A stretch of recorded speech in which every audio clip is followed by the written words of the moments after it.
السلام علیکم ورحمۃ اللہ وبرکاتہ۔ معزز ناظرین و سامعین، سب سے پہلے درود و سلام و پیارے نبی صلی اللہ علیہ وسلم پر اللہم صلی وسلم علی نبینا محمد صلی اللہ علیہ وآلہ وسلم۔ اخوت اسلامی کو مضبوط کرنے کے لیے ایک اہم ذریعہ آپس میں محبت کے ساتھ ملنا ملانا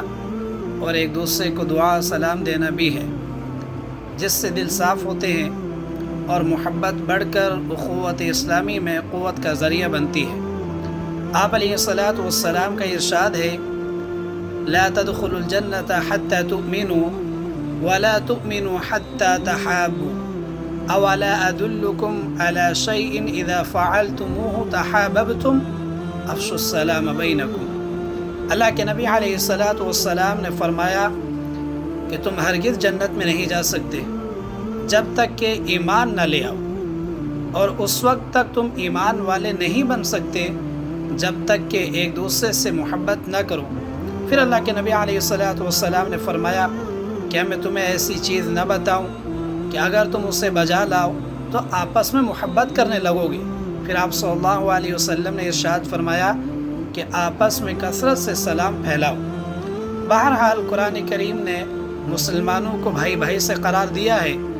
اور اس اخوت اور محبت کو اللہ تعالیٰ کی نعمت قرار دیا ہے، اور اس محبت اور اتحاد پر ان کی قوت اور طاقت کا مدار ہے۔ اس اخوت کو قائم رکھنا ہر مسلمان کا فرض ہے، اور ان تمام صفات کو اپنانا جن سے یہ اخوت کا رشتہ مضبوط ہوتا ہے، جیسے خیر خواہی، محبت، اخلاص، ایثار، ملنا ملانا اور ایک دوسرے کو سلام اور دعا پیش کرنا وغیرہ۔ لہٰذا امت کے زعماء اور قائدین، چاہے وہ سیاسی ہوں یا دینی، ان کا فرض ہے کہ امت کے اس اتحاد اور اخوت کو مضبوط کرے اور اس کے اسباب کو ترقی دے، اور اختلاف و انتشار سے امت کو دور رکھے، اور ان اسباب کا ازالہ کرے